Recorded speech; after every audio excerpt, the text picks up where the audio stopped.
Hello, ladies and gentlemen, and welcome to the final round of the ARC GR3 Championship season. We are live here from Spa. My name is Lateral G, and I'm joined in the commentary booth by... Hi, Savoy. How are you doing, Lateral? And ARC Ruben. Good evening, fellas. He's back, ladies and gentlemen. We finally have Ruben back for the last round here. Too, but oh well. Never mind. Never mind. Well, he's finally back, so we can finally give you updates on qualifying across all three tiers, and we'll give you updates on the Race B lobby as well when that happens. But as we mentioned, we're live here from Spa. We're waiting for qualifying to get underway here at Spa. Once a new track has been added to Gran Turismo Sport here, the championships, if I can bring them up here, looking quite close. So here we have the Constructors Championships with Team 2 just barely leading over the Nissans in second. But from what we've seen with the practice times, the Nissans aren't looking too strong here at Spa. You have Mr. Motorsport in third place, who are actually looking pretty strong here today. Jake Dan, Harry, and Wheelie Wug, two of the more stronger drivers for that team, are doing pretty good here. The Supra's not too bad here. It's not too bad of a car. We have Team Dynasty in the fifth, I'm just going to Always Ultra Racing in fourth, with the Ford Mustangs. Dan's, who's looking really quick here as well in that Ford Mustang. We have Dynasty in fifth. Plus Ultra at 6 and Team Brian at 7. So it's a toss-up. Who can really score that third podium spot for the Constructors Championship here? It's really a toss-up between those 5 teams. Moving over to our Tier A points. Alex Rogers in first. The championship still mathematically up in the air, but it is unlikely he will lose it at this point. He would have to qualify into Lobby C to not make the championship here. We have Willie Wug in second place. Behind him with 621 points. And then only 15 points behind Willie Wug, we have Dan's in third with 608. Thomas TT in fourth with 602. PKMZ in fifth with 591. I'm Not Beckham, who's not here today, with 573. Surprise. Chili in seventh with 562. Kobu GT in eighth with 561. And then we have the Stig in ninth with 552. So for that last spot on the podium, possibly second depending on Willie Wug's finish, there's like 9 or 10 drivers that could score a podium finish here for this championship. I was just about to say, the gap between second to ninth is 69 points. One good race from, like, say, the Stig or Kobu and for Willie and Dan's and all that, and they could prop up to finish second or third. That they could.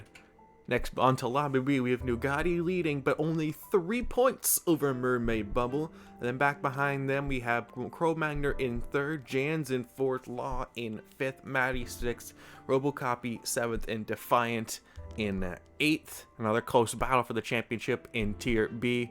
And then back to Tier C, we have Techno Guy in first, with a fairly sizable gap on the lead there with 324 points compared to PRCDB's 297 points, followed by Taru Tenku in third, Chris FO in fourth, Eternicus in fifth, Venom Snake sixth, and Havoc in seventh.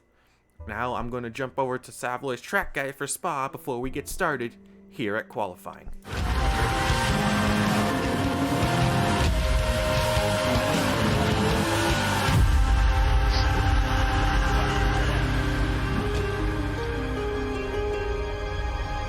The King at Spa would like to welcome you to my track, Spa-Francorchamps.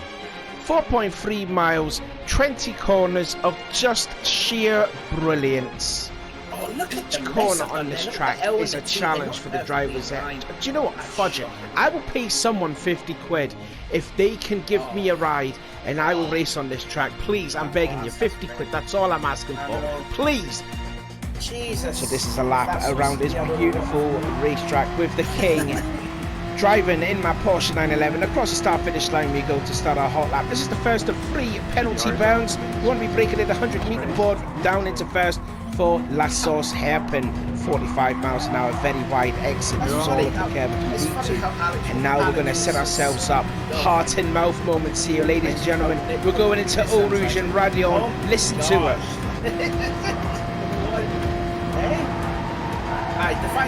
Rest in peace, Antoine Hubert. Get well soon, Juan Morel Correa. Now we're approaching the Kemmel straightaway, and this is the second of our 3 penalty bounds. It's about a half a mile long straightaway. Absolutely awesome, this racetrack is. Braking when the start of the curve is for turn 7 and 8, Lake Coombs, second gear, 77 miles an hour, 80 through turn 8, and then it's about 90 for turn 9, Malmedy, and then you're back on the power third, fourth, sometimes fifth, and then back down into second gear for the right-hand hairpin rivage. A lot of grip at turn 10. I noticed when driving the Porsche, very grippy corner. Then through turn 11, short shift back to second, and now get yourself up into fourth gear. Again, some other cars will make snatch fifth gear. You may go down 2 or 1 gear for turn 12, Buon. The double fast left-hander. Do not hit the astroturf there, otherwise you get the car hugely sideways like I did. That was just an example. And then once when your heart was back in your mouth and once you swallowed it back into wherever it is, pay attention for turns 13 and 14. Then Fagnes chicane, second gear. Again, hitting the rev limiter, back on the power we go into third, and now into turn 15, Stavolo 1. I clipped the Bollard there, hope you had a good time, Bollard, thanks for coming. And now into turn 16, Stavolo 2, and this is where we approach the last of the penalty bounds, the curb approval Freya. And now we're going to approaching turn 17, and again, we went by Eau Rouge and Radion. This is also a very dangerous corner, Blanchimont, let's enjoy that. As you see there, absolutely hardy flatness through Blanchimont, and now approaching the last 2 turns, breaking the 150 metre board into first gear for chicane. Stay on the right hand side for the first part for better turning through this corner, the left hander. Turn 20, very easy to get back on the power, very easy to get the tail loose, and that is a lap around Spa.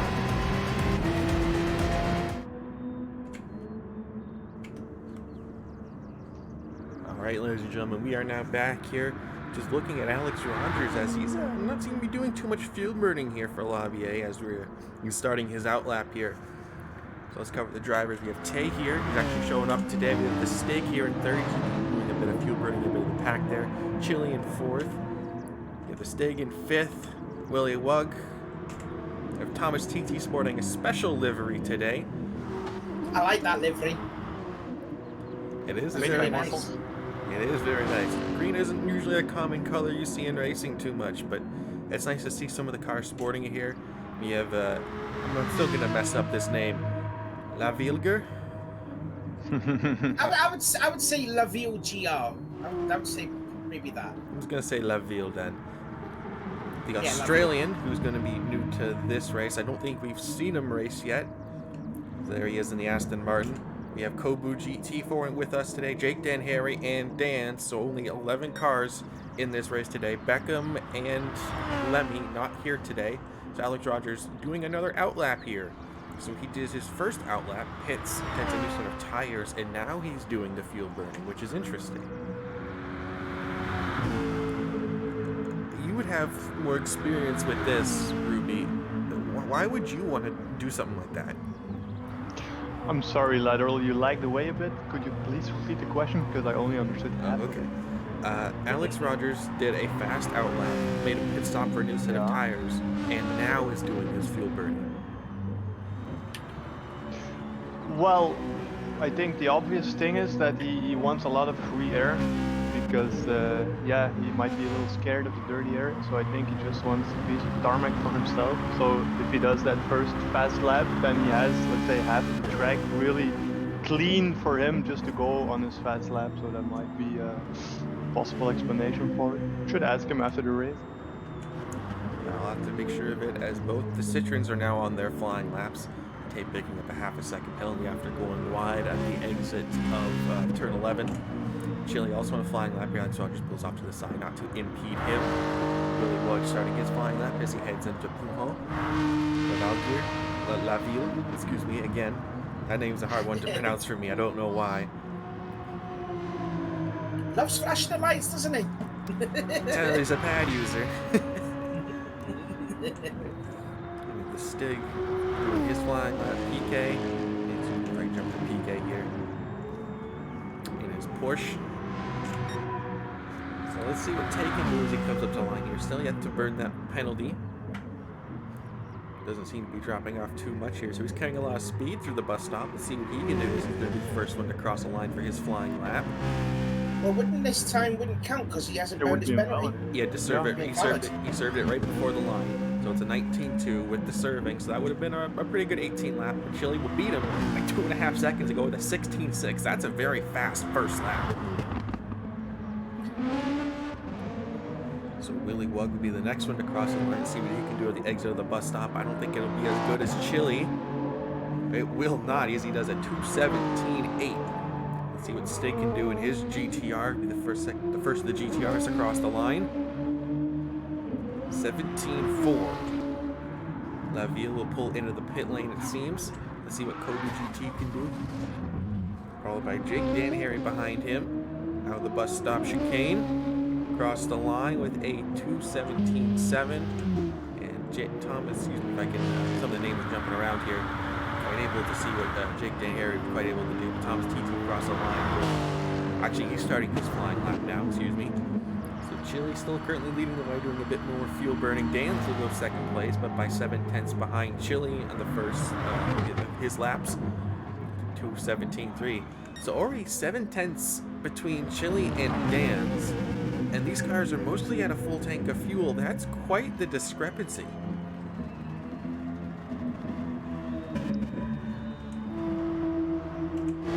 Through the rest of the field, Jake Dan Harry actually, no, it's like Tay the Day makes a spin at the exit of, I want to say that's the exit of turn 11. Yeah, let's see if we can, no, it's not a race. We can't quite get a replay on that, but he does spin it there. We did just manage to catch it. So he gets going again. No damage to that car, so luckily for him.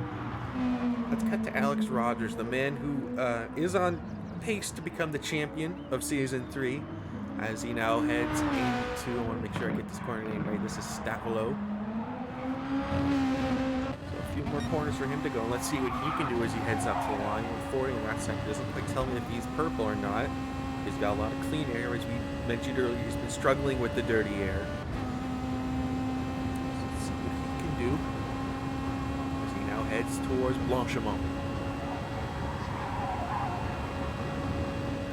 Nice and tidy through there. And he just has the bus stop chicane. Late apex on the first quarter, normal apex on the second, back on the throttle early. Let's see what he can do. Can he beat Chile's lap This time? could be 2:15. 2:16.6. Actually, less than a tenth between him and Chile. That's one flying lap from Alex Rogers. Yeah, well, Alex, he said he's pretty much got one hand on that trophy, hasn't he? On the Drivers' Championship. So as we have some drivers starting to make their second flying lap here, making pit stops for a new set of tires for another one. Let's jump over to Lobby B and get an update and see how the drivers are doing there. Well, lateral, the first times are being set right now, and we have Jans 999 and the Beetle leading with a 272, followed by Nugatti and the Porsche 272 as well. Only 2,000th of Jans' time. Then we have Cro-Magnon in third using the GTR 217.5, and then we start to drop to the 18th with Robocopy 218.1, and Findo Gusk is fifth at the moment in the V12 Vantage at 219.6. Toss it over to Savoy for an update on Lobby C. Right, so they've also just started their first flying laps. At the moment, it is Tarbo 9910 was setting the fastest time, 2 minute 19.219. 3 tenths ahead of Pierre, who's fighting for the championship in Group C. 3 tenths behind his championship rival. Trying to see where he is in a minute. Techno guy hasn't posted a fast time yet, so still early days. Yeah, Chris F is sitting third. He's half a second back of pole. Then you got, I've got to say this right here, otherwise I probably might have ended up swearing. The Bad Fastard is 7 tenths off pole position in the Jags, followed by Venom Q Snake, 2 minute 20.043 in the second of the Jaguars. So pretty close there. I think top 5 covered by just over less than a second. Alright, well, thank you for that update as we just see Danes on the Lobby A camera making a pit stop for their set of softs. Back to Alex Rogers, who's doing a bit more fuel burning Chile. Also pulling off to the side of the driver behind him. Go by Thomas, who just made, or will be making a pit stop. A lot of fuel burning here at Spa. The drivers trying to get as much of an advantage as they can that first sector definitely favors the GTRs and the Supras. The power up through Eau Rouge and Radion and the long Kemmel Straight leading up to Les Combes. It's super advantageous, excuse me, for the GTRs. It's about roughly 5 to 10 kilometers faster than some of the other cars on that straight. But definitely through the middle sector, the long middle sector, which is from Les Combes all the way to the exit of Stavelot 1, that definitely would favor cars like the Beetle, the Porsche. So that's where you see a lot of them gain time, almost up to roughly, I want to say, a second or second and a half just through that sector alone. And then roughly in the middle sector, it seems to even out between the car that's got the long straight and then the tight braking and the chicane at the end of the lap. So it's a bit even there in the last sector, but this track is definitely its own places where it favors some cars. In lap times, it definitely favors cars like the Beetles that we see on screen, but in a race scenario, it's going to be hard to say, because this long straight that we see Alex Rogers entering now, the Kemmel Straight, would favor cars like the Supra and the GTR to make those passes for position, and it's not quite as easy to make the moves in that middle sector. So in a race scenario, it's going to be hard to say who can come out on top, I think, as PK will be the first driver after making a pit stop to actually put his car on pole at 16.4. That is very surprising. That's unheard of. You thought it'd be like Volkswagen or Citroen, but not a Porsche to put that on pole position. That's a solid effort. We haven't seen PK in this kind of form since Season 2, in the middle point of Season 2, when he was starting to get the hang of things in his AMG. But here he is, in this last race of Season 3, puts it on pole. Now, we do know that that Porsche isn't the best off the line, and we do standing starts here. So whether or not he can hold it, it's not a very long run into turn 1, but it's very wide. So we'll see how that turns out if the qualifying keeps going underway, as I'll give the notification for 3 minutes to go.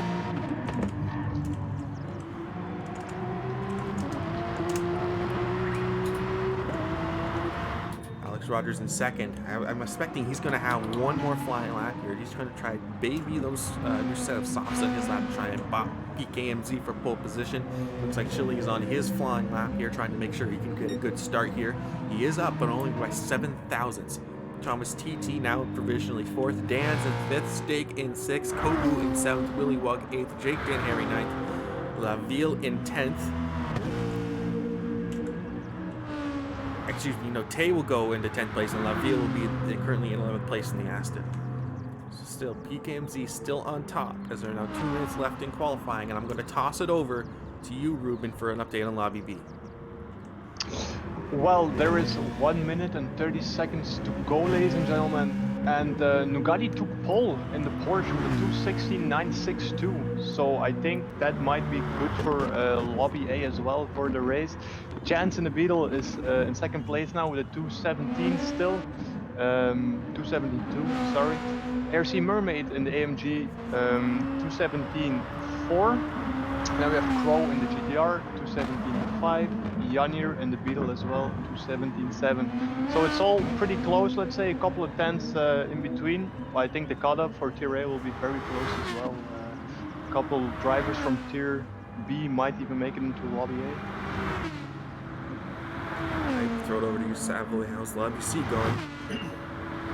Well, we've got about 3.5 minutes left. And I was saying about Tipper hasn't posted a lap time. He did, and he went 8 tenths quicker than Tarbo. So Tipper Guy will be on, well, it's the fastest guy in Group C. Might be good enough to be in Group B, quite possibly, 2:18.411.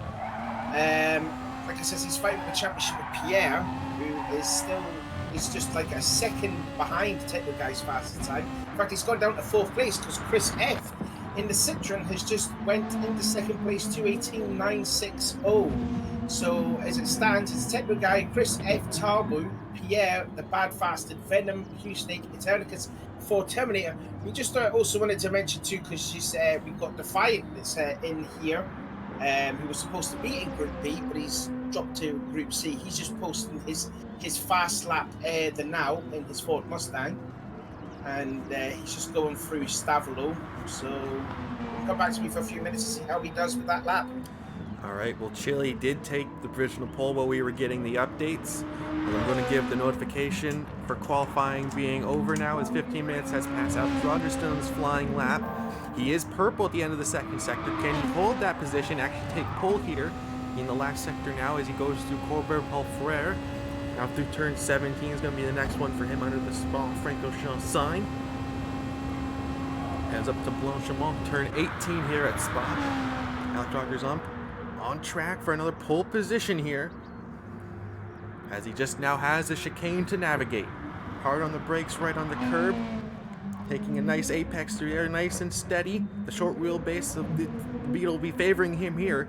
The yellow flag up ahead of him, but that won't matter. Does he go pole? He does with a 2:16.1.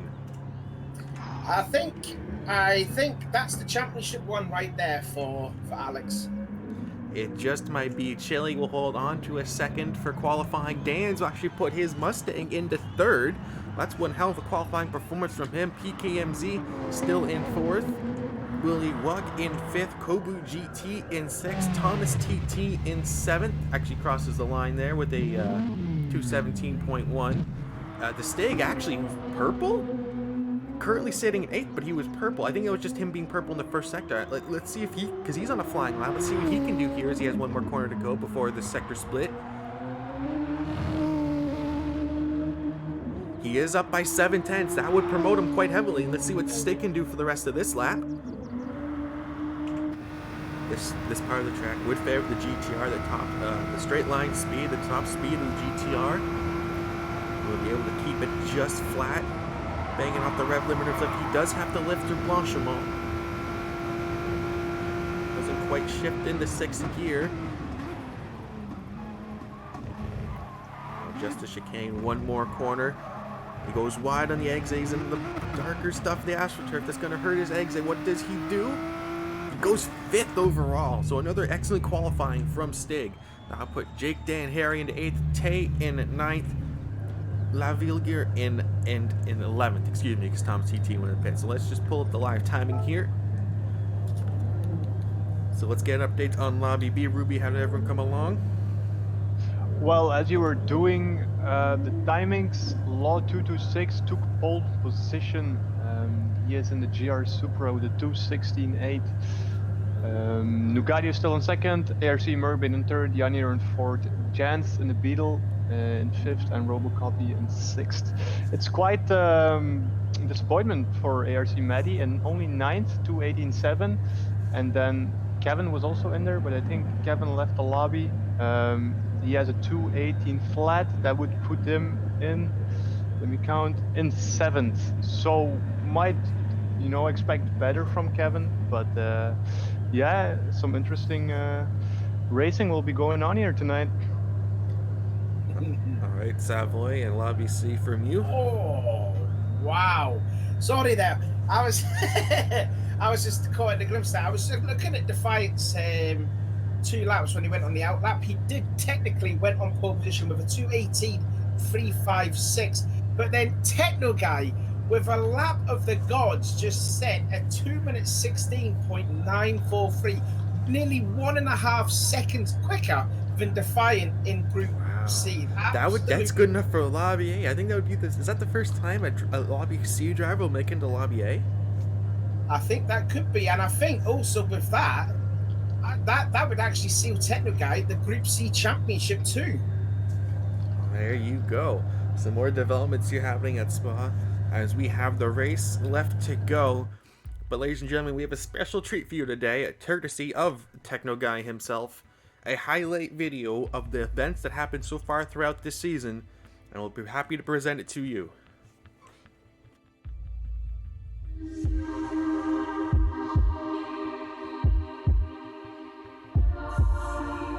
I'm gonna go on board with the pole sitters, Alex Rogers, as the lights go out, and underway we go. Beckham in his AMG gets an awesome start, goes around the outside of Alex Rogers here, into turn 1. Will he take the lead? He will take the lead. Lemmy gets an excellent start, goes up into 3rd place. Looking back, Kobu GT holds on to 4th, followed by Thomas TT. They're behind Look how close they are. Looking back behind Cro-Magnon as they head towards the Fujiwara complex. You see Chile trying to take a slightly wider entry, but Cro-Magnon leaves the door Alex open. is in the lead. Alex has passed Beckham for the lead. I think That was But Beckham's not going to let him keep it. Beckham's looking up the inside. It's going to be deep for him. Hard on the brakes. Lemmy's going to capitalize. Maybe go for the triple undercut on the exit. Not quite close enough to get it to stick. And Alex Rogers will hold on to the lead around the outside. Late braking in the GTR. Can he get it done? It looks like he does, but can he get it? Can he hold it? He's going to have the inside with the whiplash. Kobu GT up into third place. Nice pass from Kobu. Moly, has he got NOS inside that Toyota? What a pass that was. Hideki-san covers the inside. He just used the power of the super late brakes around the outside, and he's already got position midway through the corner. That was an awesome pass. Actually, to correct you on that there, Alex was the first to make the pit stop on the third one. Look at this. Look at that then. Thomas going around the outside. Oh, look at Rogers. Alex Rogers will take the lead with an excellent pass through Samurai. Get the run into Samurai. He looks like he's got it. He's going to go for the outside. But we've seen the outside work here. But can he hold it? Watch Lemmy though. Lemmy in the background's coming. Samurai has got it. And you have the inside too. And he's got it. He's got it. Yes, Chile in the podium. Is he Can close he do it? I enough? think he's too far back. I think he's too far back. He takes a slightly wider entry, trying to go for the cutback on the exit. Will Beckham cover it off? He looks like he does, but a little bit of slide. Kobu GT's power might take him to the line to take that fourth place. It's a long run. Can he do it? Not quite. It's close. Oh, wow. So Alex Rogers is your inaugural winner for our first race in Season 3 here at Kyoto, followed by Thomas TT in second. Arc Chili with his best finish. I'm going to go on board with Chile for the start of this race. Green lights now underway. That Citroen is an absolute rocket ship off the line as Alex Rogers is left sleeping. Let's see, we see Tay trying to go up for the top 3 here now, but there's a bit of bump and rub towards the back of the field, almost 3 wide as they go towards turn 1. Tay maybe giving Alex Rogers a slight bump. Nope. Backs out of a PKMC, trying to go for the outside, take that second place. Those soft tires aren't going to do him too much on the straightaway, but the draft definitely will. Chile will not fight him. He knows the different strategy is there. Oh no, he actually is going to try and keep fighting him. Ooh, I thought Alex was going to push him, lean him into the bit of the gravel, side by side through Nora, and then Alex is past him. Behind them, trying to find a way by Kobu. Look at that. That's a. What is that? That's like a. How many cars is that? 6 there. That's a 24-wheel disaster, people. Let's see, Unier's trying to go up the inside, not quite close enough. Oh, but Tay the Day will go wide and lose lots of time. So Tay the Day will make a mistake and go off the track. I think that was just because of a reaction from Jansen here trying to pass Kobu. Oh, that was just a beautiful move from here. Just slips up the inside there through Pilon. Drivers who are now side by side going into turn 1. Jans tries to go around the outside. Good move from Jans. Bubbles having a look on the inside of Thomas into Belvey. Not going to happen there just yet. He goes around the outside of turn 2. I think Contrail's making another pit stop. That might be his last pit stop, I believe. They're still side by side, Thomas and Bubble going at Domas Novas. Has he passed them, Maka? Has he passed them? Oh, yes, he has. Yes, he has. Oh, they're going to go 3 wide. Here we go.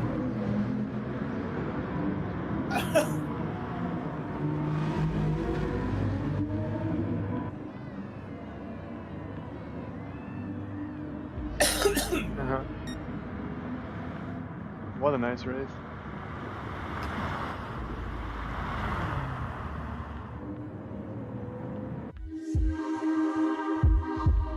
The lights are going to start coming on here. Let's go on board with Kobu GT here for the start of this race. The lights are on and they're going to be out from underway now. Is the race. Let's see if I can actually get the cameras working here correctly. Actually, Chile rockets into the lead here. Here we go, looking back off Chile. Kobu GT will hold on to second place. The turn 1 Alex Rogers will hold on to third place. And it looks like Contrail got an excellent start to get himself up into fourth place on the stars. There's a bit of a cluster towards the back of the field here. The perfect strategy there for Chile there. We'll go off further back from the field. It's going to bridge for the first. Ooh, contact between the Stig. Contact between the Stig and Dance, but they get out of it fairly fine. But no, ooh, Stig almost loses the back of it there. Tandem Toyota streaming here, going into a. Ooh, Matty! Now have clear air. Alex jumps Kobu in the pits. They're all coming out of the pit lane. They're all getting mixed up in on the exit of the straightaway, and Dance comes out in a bunch of them. Oh, but Jake, Beckham and Jake and Harry go wide on the exit of the first corner, trying to avoid Dance on the inside and scrape the outside wall. And look at the two Toyotas side by side. Blue turns 2, 3, and 4. Here he comes.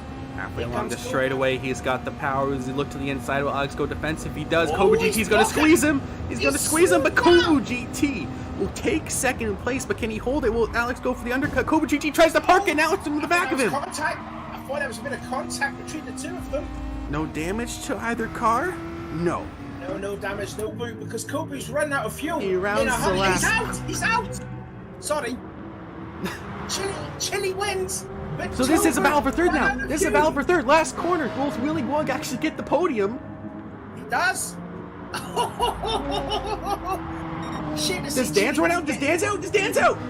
He's out. Dan's is out. Yeah, he's out of fuel again. Can PK get by him? No, he just finished the line.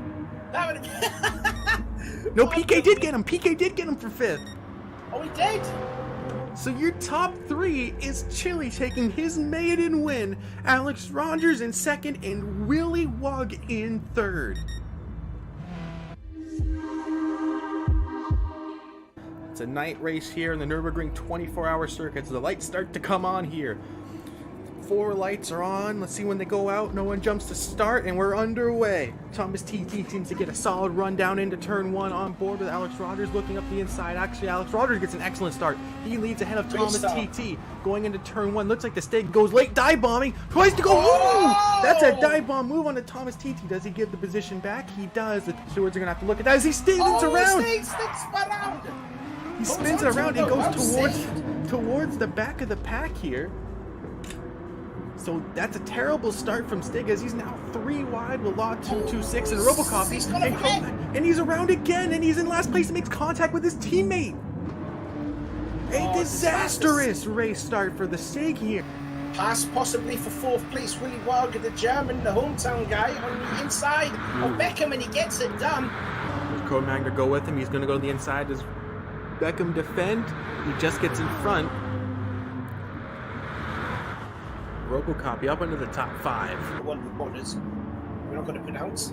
But yeah, this battle on for 5th place. Ooh, Beckham looks like he made a mistake. Beckham did make a big mistake, as he's going to lose roughly 3 positions, if not 4 here. 4.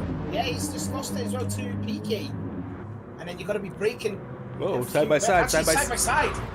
Cro-Magnon trying to go on the outside here. A little bit of a touch, but he squeezes by. Podium. So I don't want to sour his What happened there? So let's go over our current positions. Alex Rogers with a very dominant win here at Nürburgring. Thomas TT in 2nd, his second place of the year. Willy Wug once again matching his best finish of, I believe it was last race at St. Croix in 3rd place. On board with Chili.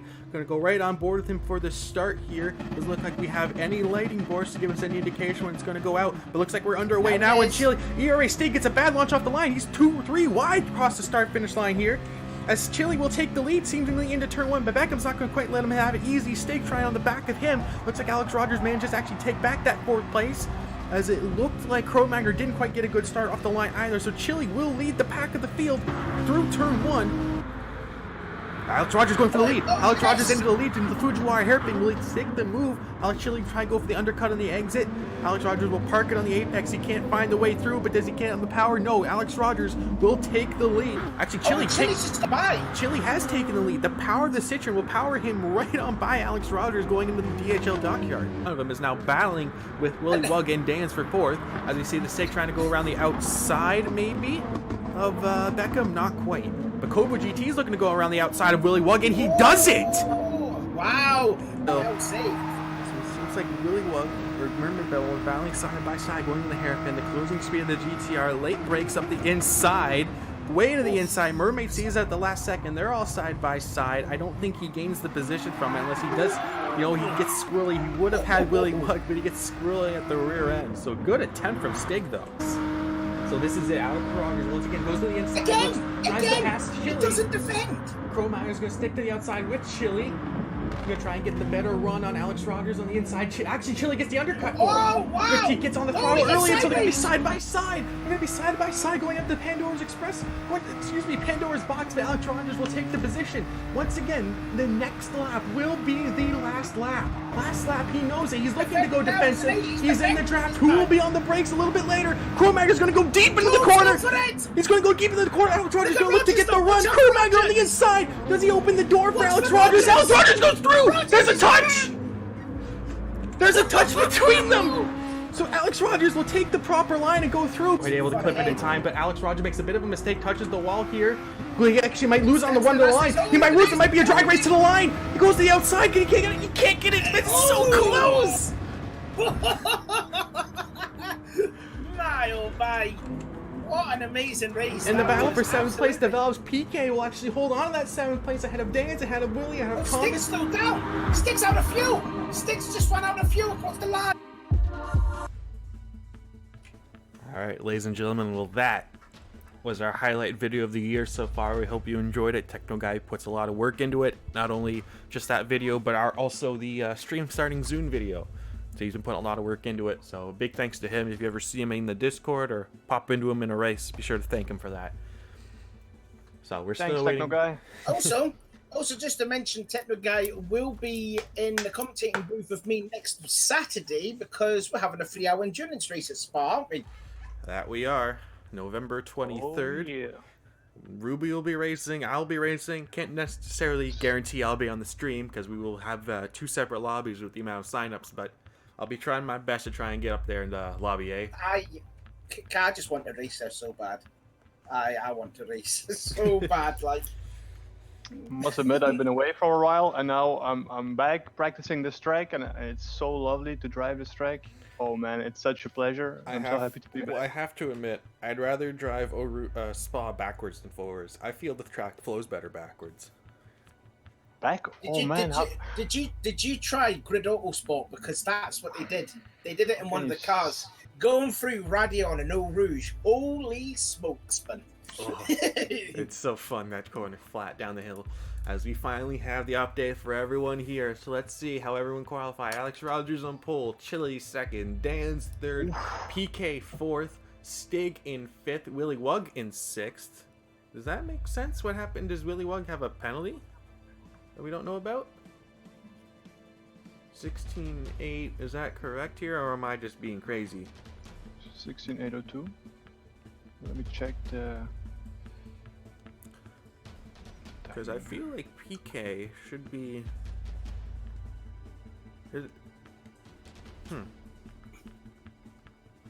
Well, it's updated now, so I can't quite tell. But we have Law226 in 7th, Kobu GT in 8th, and Techno Guy 1, the man who did that video for us, qualifies from Lobby C into Lobby A with a 2:16.9. He's going to start 9th in Lobby A. We have Nugatti in 10th, Mermaid Bubble in 11th. That's a battle for the Tier B Championship right there. You have Yanir in 12th, Crowmagner, he actually does get up there in 13th, and Thomas TT will round out the back of the grid for Lobby A.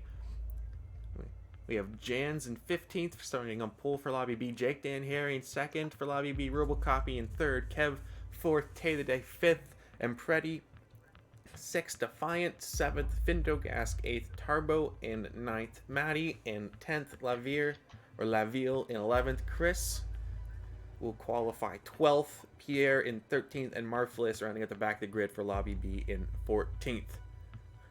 Then we have ACZ Alex starting on pole for Lobby C, Bad Fastard in 2nd, Venom Snake in 3rd, Nito in 4th, Eternicus 5th, Thunder Pig 6th, Forward Terminator 7th, Percy 115 in 8th, Flat Out in 9th, Pingophone in 10th, Woda in 11th, Havoc in 12th, and Not DP in 13th. I'm pretty sure I got my numbers right. So the interesting thing to me, I think, going into this race is the Manufacturers Championship, because now we have Alex with the Beetle, we have Techno Guy with the Beetle, and we have Yanir with the Beetle in Lobby A. And we have Crowmagner in Lobby A, we have Kobu GT in Lobby A, and then the Stig in Lobby A. So So we have 3 Beetles and 3 GTRs with the Ooh. points in them. That's how you like to see, yeah. And then with the points, I'm going to make sure I get the points up here. Go to the championship tables. I'll just make sure. The difference in them right now is 9 points. Ooh. The difference between a first and second place finish is 8 points. So that manufacturer's championship between Beetles and the Nissans is going to be super close. Who's your money on? Volkswagen or Nissan? I mean, it's going to be hard to see a Nissan take home the win here. I think with Alex's win, and depending on the strengths of the GTRs throughout this race, I'm going to have to say that most likely it's going to be the Volkswagens taking home the manufacturer championship. Yeah, I think you could be right on that one, to be honest with you. We have one of the most notorious Volkswagen drivers here with us in the commentary booth. So the one year they might actually take home the championship, he's not in the driver's seat. Oh man, This must be an emotional occasion here for you. Yeah, I get emotional. Get a tear from it. No, I must say that I kind of envy Alex because he kind of ruined the Beetle for me. You know, when I raced the championship, I was pretty average, I would say. You know, I wasn't the best, but also not bad. I was also up there. But he took it to a whole new level. And if I drive the Beetle now, everybody's gonna think that I'm, you know, equally as fast, which I am not. So yeah, now I cannot drive it anymore because it's, you know, it's too fast. Yeah, sadly. Well, I think it's safe to say Alex has got this championship sewn up. But what's the scary thing about it is he's only dropped 8 points the whole season. that's true. This is some Which of the is most impressive. dominant seasons we've seen, really, since season This 2, is- with Lemmy's 4 wins in a row. I would say that's even more dominant than how Lemmy won the championship, because in the second half he didn't pick up those wins. The first half he was invincible. Second half he was getting like 3rd place finish. I think he got a 4th place at Monza, I think, at one point.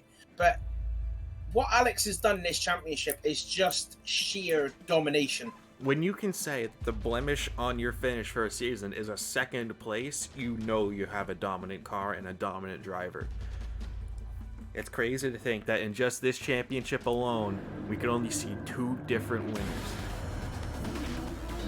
So as we're gonna get the race underway here, Alex Rogers on pole, Chile in 2nd Is this not the stands. stuck check? Is this the stuck check? I believe this is a stuck check. Excuse me, then. It's probably the stuck check. He's getting hyped up as well. He's getting Too hyped up excited. too. We had an excellent Yeah, F1 F1. race, and now I'm here excited for the Still last excited. race here, so excuse me for that. This would just be the stuck check, but I mean, back to Alex Rogers, I guess. I mean, we've seen him with the performance, the amount of pole positions. He's got the record for pole positions here in Lobby A, or just in general. We've got like Alex Rogers' dominance. This is finally his come out season where he can actually fight for the championship. Yeah. And when he's finally there, not like in the Porsche is a good car to race with, but now he's here in the Beetle, and he's been more dominant than he's ever have been. It's hard to say like what's next for him. Go back to Porsche. Do it all again. I do again. Yeah. Nah, I mean, I don't know what else is. I mean, I think What my can game you froze say? on me. oh, is the game froze? I think it froze for me unless something happened to the lobby. No, they all just backed out because someone. It froze for me, so I'm gonna have to rejoin here. But Oh, okay. so we have Alex Rogers. Basically, I mean, at this point, he can't finish lower than 14th. And I believe if you look at the points, the difference in points between 1st and 14th is only like 50 points, and he's got a 120-point lead. Just him doing that qualifying as good as he did clinched the championship for him. I believe at this point, unless there's any super crazy penalties during the race, he has the championship locked up at this point. Also, Techno Guy has locked up the Group C championship with that lap of the gods is what I said not that long ago. To put that Beetle in Group A. So well done to Techno Guy. It's really all down to Group B because you've got Nugatti, you've got Bubble, you've got Jans. Is Janiers also in the mix too? Might be, yeah. Possibly. No, the Jans isn't the pole for Lobby B. Yeah, but I mean, I'm saying they're in this race, aren't they? They're in this group. I think. No, Jans is in Lobby B. Jans in Lobby B. Okay, so yeah, then, he's the first in Lobby B. Yeah, he's on pole in Lobby B. So it's really all down to what? Mermaid, Crow. Crow has a bit of a shot as well. He's in Group A, isn't he? Yeah, he's there. He's in 13th. So that's really all to play for now. I mean, we've got 2 drivers' championships sewn up. We've got one more, and it's Group B. So, gee, that's so up in the air. Well, during the stuck check, we did have one stuck car of Techno Guy, so we're hoping to get that resolved so he can actually race here in Lobby A. So anything else? Let's have a look at this point standing. Kevmeister, once again, in Lobby B. It's just this season hasn't been good for him. No, this has been a complete and total disaster for him. Mind you, it's the same like what he did in Season 2 in the Toyota. I don't think he got to grips with that Toyota. And I don't think he's got to grips with the Aston too. Which is weird, which is weird to me because Kev really likes the Aston. It's one of his favorite GR3 cars to drive. Yeah. I mean, here hasn't been able to match his performance of the GTR and the Supra. That's scary to think. The last time we saw Kev raced on the stream was back in Sedegna, round 2 of the championship. From then on, he hasn't even qualified, been fast enough to be in Group A.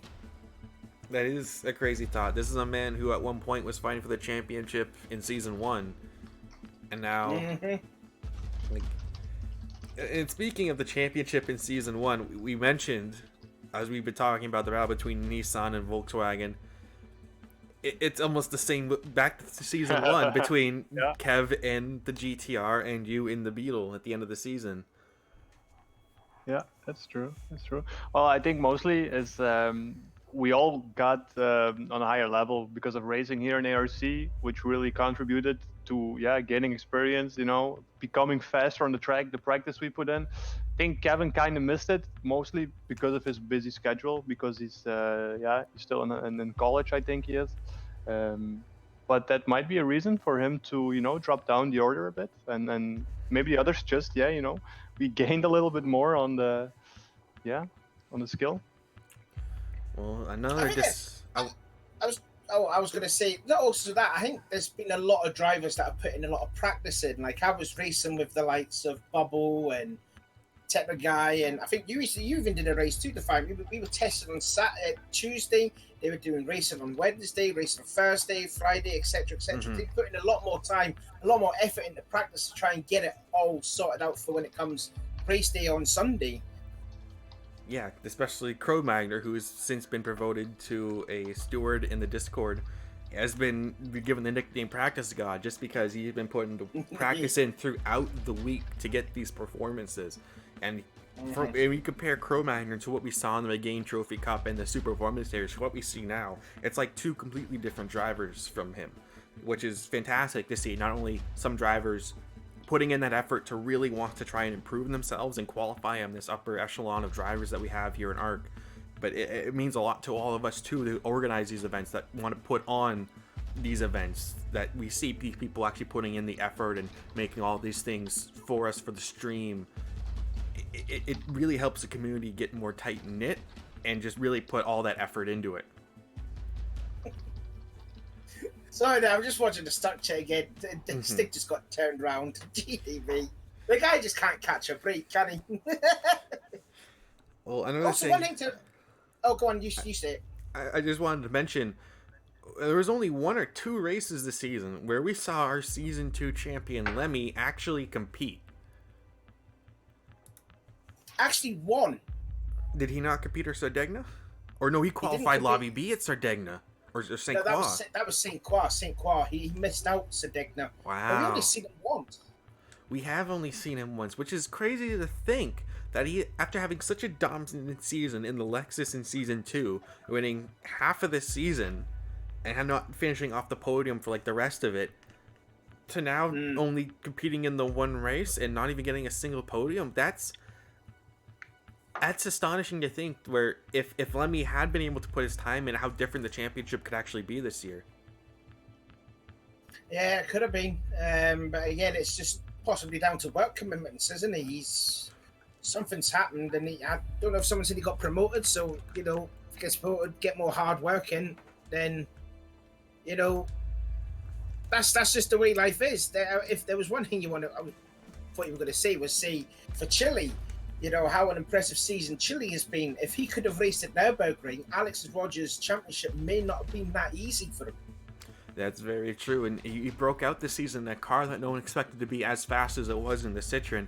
Everyone kind of, when they saw it picked in the season, we all kind of thought it was a bit of a joke. They got the bad car this season, but that thing's been a breakout monster this year, as we're finally going to get underway for the Lobby A final. The championship on the line for Alex Rogers. All he has to do is have a clean race and he clinches it. And it's a battle for second place, depending on the finish of Willy Wug. And then the rest, there's about an 8-car battle for third place. Alex Rogers on pole, followed by Chile in second, Dance in third. I'm going to go on board with Alex Rogers throughout this race, as the lights are going to come on here. We're about to go underway here. Engines revving, lights about to drop. As the lights go green, Alex Rogers, Chile actually getting the launch that we expect him to get. So he's going to take pole position. Alex Rogers doing an excellent job to actually get the start here. Dan's looking up the inside of turn 1, not quite close enough to get it done. He will hold on to it. Stig will push PKMZ a little bit wide throughout the back of the pack here. CRubennnn are away pretty slow, but Stig and PKMZ side by side. Knows PKMZ will slot in front. Law 226 and 6, Willy Wug in 7. It's around single foul now, heading through Eau Rouge and in through Radion. One of the Toyotas running a little wide. That was Law getting it a little bit wide through Radion. I think also one of the Nissans had a little moment when just going into Chemo. I couldn't remember who that could be. That might be Cole Magnus. Someone's picked up a 1.3 second penalty, and it was Law too. He's burnt that penalty on the Chemo Street. Alex Rogers actually knew the lead. Alex Rogers using the draft on the back of Chile to the exit of Radion, actually rocket into the lead, but Chile's not letting him get away, and Dan's is right there with them. Oh, there goes a bollard. Knocking him out of the way early. I forgot to mention how many bollards are going to be up after this race. I suspect not that many. Those bollards are dangerous here at Spa, as Alex Rogers still leading the way. Want to do the opposite of Lewis Hamilton and actually have a strong championship finish here. Chile not letting him get away too far away. Dan's doing his best to try and maintain that gap. PKMZ in 4th, Stig in 5th. Actually a good start from Stig for once in his Season 3 career. Willy Wug in 6th, Bugatti not far off the back of him in 7th. You have Mermaid in 8th. Kobu in 9th, Techno Guy in 10th, followed by Yanir in 11th. We have Tom's TT in 12th, Law 226 after serving his penalty in 13th, and then CRubennnn running at the back of the grid in 14th. Also just mentioned in the battle for the Group B Championship, Nugatti is ahead of Bubble. If he can just stay like that, then Nugatti will win the Group B Championship too. But Mermaid in the Mercedes, which is powered by BMW, is catching the Porsche. As a little Easter egg we were notified of within the livery for the Mercedes cars.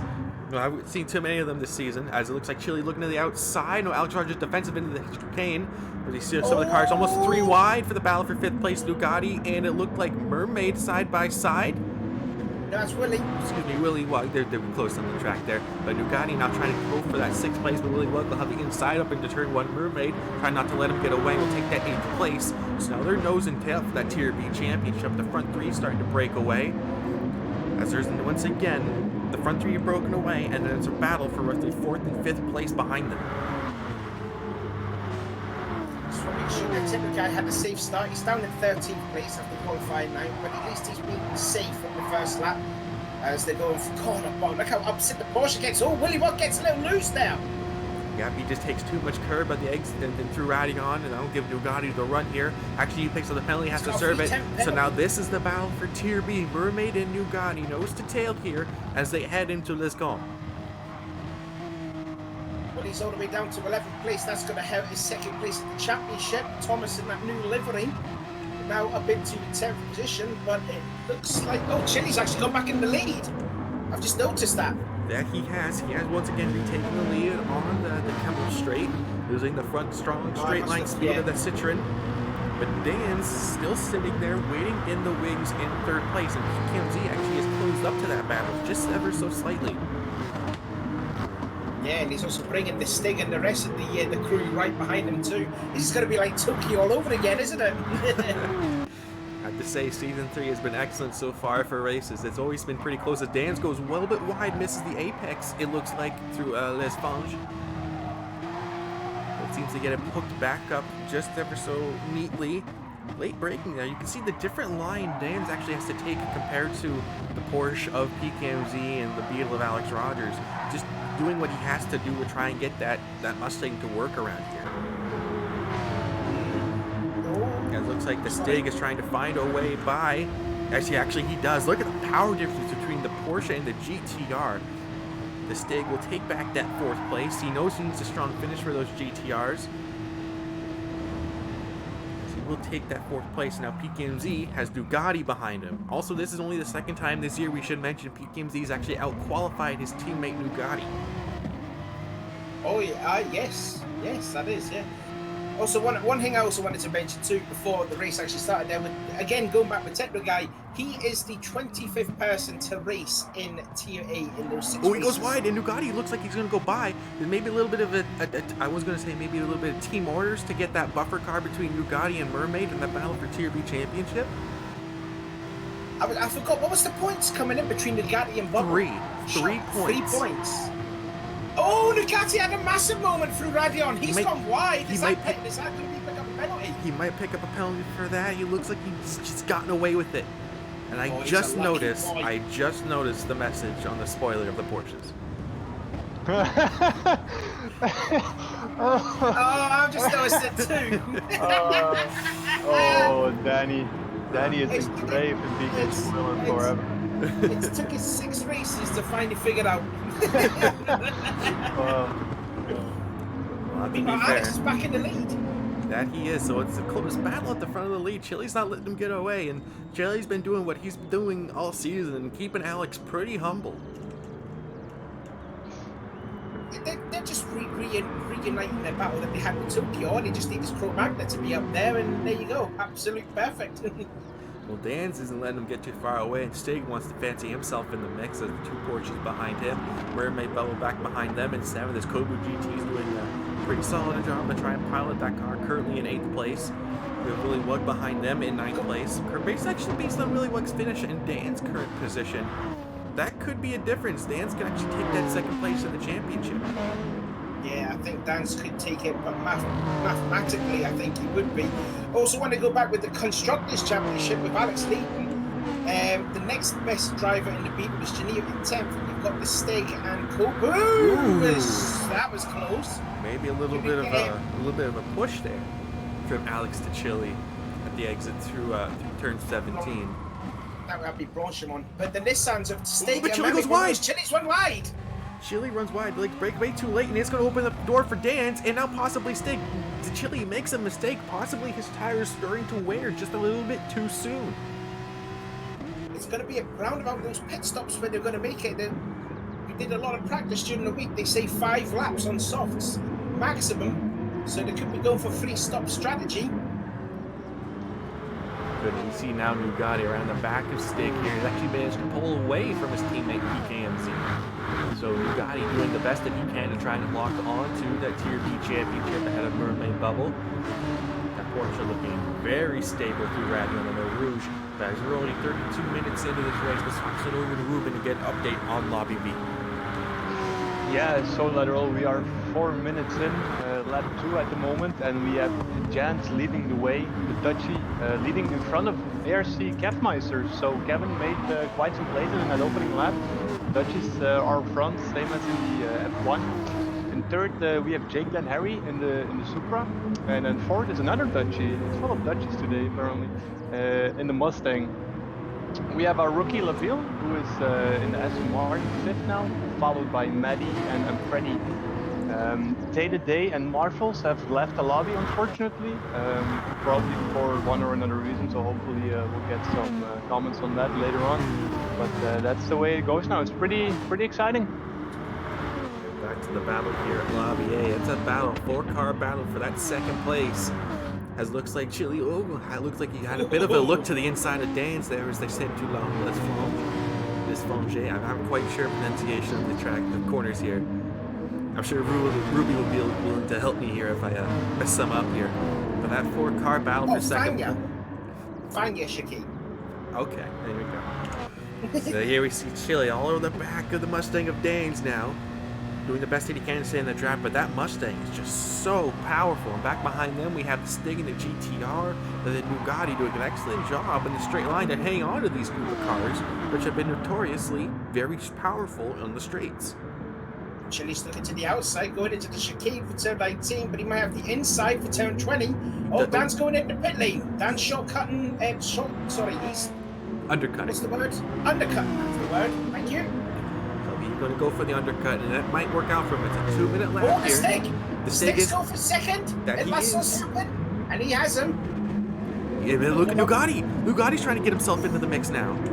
Oh, watch the power of the Century, though. Will he retake that second place? They're going to go side by side. No, they're not. So Chili did some good racing etiquette there and stays in that third place there. But good showing here for mistake. And also, more importantly, that constructors. He had a bit of a wobble through routing on. He had to be careful not to pick up a penalty. It doesn't look like he does, but now Chili's going to look to the outside. Bugatti has to try and pick a side. Does he go with Chili? Does he try to make it 3 wide? No, he's going to back off and see what happens. Bubbles actually had pass and PK contact between Stig and Chili. Get a replay of what happened here. Nugatti's now up there in the 4th place. So let's see what happens here. This is on the Kemmel Straight. They're side by side. Chili's trying to look to go around the outside. See what happens here. Does he turn in? Does Stig go wide? Yeah, Stig goes wide. He misses braking point, so Chili has to shortcut through Les Combes. And he doesn't. Does he concede the position? He does seem like he does. He does concede the position. He's lost first place now because Bugatti has taken the portion there. Just when I was about to say, Bubble also passed PK going into Les Combes. So now Bubble's trying to rocket up the pace. Now he only has Chili between him and Nugatti. Again, 3 points difference. And at that difference, it's basically whoever finishes ahead of the other driver. Pretty much so. We should be going to be seeing some pit stops after this lap. We should. So, just past the 30-minute mark. Oh, Chili. Tell you what, it's not looking good though for VW for the championship because you've got Stig there up in 2nd and Kobu in 7th. The next best driver though, Dan's actually just passed Janio, so Janio's down to 10th place. Tepegai in 12th. Cromag is 11th too, so it looks like Nissan is leading the championship for the constructors. Well, maybe a bit of a tap there from Nugatti. Is another little bit of a tap as Stig is staying out. Is Stig on the mediums? No, he's not. Oh. That's a brave call. I think he may have missed. And Chili too. Chili's staying out. And Alex and Nugatti both made to the pit lane. They're reacting to what Dan's is doing. So let's see what happens here. Let's go on board actually with Alex Rogers. He's going to come out of the pit lane. Let's see where he comes out compared to Dan's. And he comes out ahead. He manages to stay just ahead of Dan's. I thought 5 laps would have been the maximum on those soft tyres, but looks like Stig, Chili, Mermaid, and PKO. Looks like, Stig's gone very wide through Radion into Kemmel. That could be a penalty. Those tires, he's really starting to struggle with those tires on this car, and at this point, he's going to be losing way too much time compared to the drivers who have already made their pit stop. I wonder if they're going for a 2-stop strategy. On softs, that's... I mean, he could try it, but... Chili, he's going around the outside of Malmedy. That's one heck of a move from Chili. Can he get it stuck? Can he hold on position? No, he can't. But he's going to try it again on the exit here, but Stig will go wide and cut off his exit. Oh, good racing between Stig and Chili. This is what we want to see from Stig. We know he's a good driver. Ah, yo! Chili, hold on to her. Dear me, that was a save and a half. And look at Bubble. Bubble's looking. That's never an overtaken opportunity right now. And all these drivers are still on the soft tire, which are basically dead at this point. Dan's is just exiting Puon. He's catching up, and so too is Alex. So Stick, Mermaid, Chili, PK, and that must have made a huge mistake to stay out on an extra lap. Well, it seems like that right now, but if they can make that 1 or 2 stop strategy work with the medium tires, I mean, the pit lane here is longer than on the other tracks. It's roughly 8 seconds for just a set of tires. It's different here from the rest of the tracks in the game. So trying to minimize the time in the pits is advantageous to the drivers. But if they keep making mistakes like the Stig is doing, the time gain that they're going to make in the pits is just going to be washed away. It will be. I think those, in my opinion, old Chili one's right through Blanchimont. He is really struggling on those tires. You've got to make that pit stop now, surely. No, Alex Rogers is still ahead of Dan's, but Dan's is now close up to the back of him because Alex Rogers contact! Oh no, what's happened here? Oh, Coburn. Just everyone's trying to get into the pit lane to make their pit stop. And actually, PK started on the mediums. That's interesting to me. Wow. Cro-Magnon also started on mediums too, so they've done their mediums, then they can go softs the rest of the way. I didn't notice that PK was on mediums there. So there's your 2 leaders for right now. Dan's will have the advantage going on to the Camel Straight as he will have the draft. Nugatti in 3rd, so the undercut has worked excellently for Nugatti here. We have Chili coming out ahead of the rest of the group ahead of Law, Willy Wug, and Junior. It looks like PKMZ's going to slot in behind Junior. Back behind them, Stig, Mermaid, and then Kobu GT. Wow, that was a hair race one there. Everyone wanted to come into the pit lane. It was a case there because I think PK and Kobu were side by side going into the pit lane. Kobu had to miss the curb. I mean the cone, sorry. Alright, 25 minutes in. Let's toss it over to Ruby for an update on Lobby B. Well, the top 3 drivers just went into the pits, and yeah, Kevin and Jans were battling so hard at the front, which caused Jake and Harry to catch up in the Supra, and in lap 6 they went into the pits side by side, which is not something to easily do because the pit entrance is so small. But after the pits, Jans came out in 1st still, Jake and Harry in 2nd, and he has a 3-second lead on ARC Kevmeister, so it's going to be interesting. They're all in the softs, and it's going to be interesting to see how this is going to cope out, that battle for 1st. And 5th now, ARC Maddie has caught up. He did a very fast pit stop actually, so that undercut worked as well. We'll see. I'll keep you updated on the rest of the race. Right, thank you, Ruby, for that. As we're on board with Law 226 right now, he's currently in 4th place, but he's got Chili all over the back of him on his fresh tires, and this is not what Chili needs. Chili needs that clean air so he can close up to the back of Dan's and Alex Rogers, but he's got Law 226 in front of him, holding him up. Oh, wow.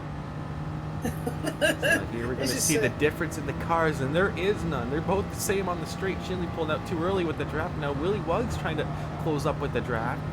This is the mistake from Chili. I think he stayed out too long on those tires, and that put himself in this pack. He pitted early. Oh god, it's a mess going in the bus. Oh, PK! Look at PK! PK with a kamikaze move. There was any contact? Oh, there is now. Willy Wug in there. Chili side by making contact through turn 20. And this is just on Constantine to a massive. I think Coburn must have spun. Coburn must have spun in the Nissan. Well, I'm just trying to get a replay of what happened. The dive bomb with PK there was pretty clean here. But it looks like actually Willy Wug was trying to get up the inside of, it looked like Alex there, or Chili there. I was looking at the replay with Coburn. Coburn made contact with the Stig, and that spun the Stig all the way down to 11th place, and that's not good for the Manufacturers' Championship for the Nissan. They're now sitting 11th, 12th, and 13th now. That's not good, but PKMZ's looking real racy all over the back of Chili. As Willy Wug is now looking to get himself into the mix. And look at the power difference of the Supra going into the braking zone for Liz Cone. Willy Wug will take that 6th place away from PKMZ. My oh my, this is a great battle for 4th place. And again, Law, we haven't seen in this race so far, but he's doing an excellent job, but he holding on to that 4th place. I tell you what, Chili must be so impatient. He wants to get by that Toyota as soon as possible. He might have it through turn 11, though. He does get it. Oh, superb. As it looks like Willy Wug and PKMZ are side by side, maybe a bit of contact with PKMZ on the AstroTurf just a little bit. Willy Wug has the inside, does he relinquish it? Or they're going to go side by side through Pujon. That's not an easy move to do. And they hold it, and PKMZ will hold on to his 6th place. So now Chili finally has his clean air to build the gap between him and Law and close up to the drivers in front of him. You have have to do well though, because there's an 8.8 second gap between Chile and Bugatti that's sitting in that third spot. So has the damage already been done, being stuck behind Law for more than a lap? It's quite possible. But another battle on track we haven't quite been noticing or paying attention to is actually the constructors for the rest of the Manufacturers Championship between the Porsches, the Supras, the Citroens, and the Mustangs. Here right now, we currently have 2 of the Supras in 5th and 7th place respectively. Jake Dan Henry not making it or able to qualify in the Lobby A, but 2 of them are here. They're splitting a Porsche right now. They have some of the Mercedes behind them. Oh, wow. Sorry. No, my God. Oh, 5-1, that does not go. How did he make this thing? I will never know. And now the Toyota's sat at PK's up in position. Well, he must have made a mistake somewhere. Sorry, Law. Sorry, my apologies. Let's see if we can get a replay here. So we're going to go on board PK here, who's in 6th place. Going to go on board. Law goes defensive. PK goes to the outside and just breaks away later and just makes the move stick. Fantastic move. God, I bet your Law would be pooping his underwear after that. So right now it is Porsche ahead of 2 Supras, which is going to give them a lot of the points that they're going to need for the championship. I'm just going to look at the tables here. They're currently sitting in 5th place already. Some difference here. Yeah, they're actually, no, looking at the points in between them and the Supras, I think that it's going to be close, but I don't think they're going to be able to surpass the Supras too fast. Sorry, that Law is really struggling with those tyres. He has to make a pit stop now. He's, his tyres have completely fallen off the cliff. He's stuck battling in the 7th place between Bubble and Janier, who are fighting for that Group B championship, but the guy's still running in that 3rd place. Law's got a pit now. His tyres are hurting him. Looking back behind them, we still see those 2 GTRs of Kobu. Excuse me, I want to say Kobu, Kromagner, and Steg. Excuse me, the names are slipping my mind here. Techno guys in between them there in 12th place, and actually looking at the last of the grid, we have Thomas TT in 14th overall. Not doing too strong here. Dan's still in 2nd, but Alex has opened up the lead by 3 seconds. Nugatti doing an excellent job on his strategy, still in 3rd place, so great job from the Norwegian driver. Chile in 4th, PK in 5th, Willy Wug in 6th, Mermaid in 7th, Law in 8th, but about looking to be passed by Yanir for that position. Then back behind them we have Kobu in 10th, Kromagner 11th, Techno Guy 12th, the Stig in 13th, and then Thomas TT rounding out the back of the grid in 14th. As Dan's will make his pit stop, looking possibly for another undercut. Looking at this here, Memory Bubble is on the medium tyres, so and yes, Law goes into the pit lane. With Law holding up a lot of drivers, it's allowed the Nissans to catch up now to Janier in the Volkswagen. Looking at the standings here, you got 7th, 8th, 9th, 10th, and 11th. Oh, Volkswagen and Nissans has come at a big moment through La Source. Keeps it together, and now Dan's has thrown himself into the mix. Will make his 2nd stop here, coming out of the pit lane. He might possibly lose it. He does lose it. He does concede position to Kobu for that spot.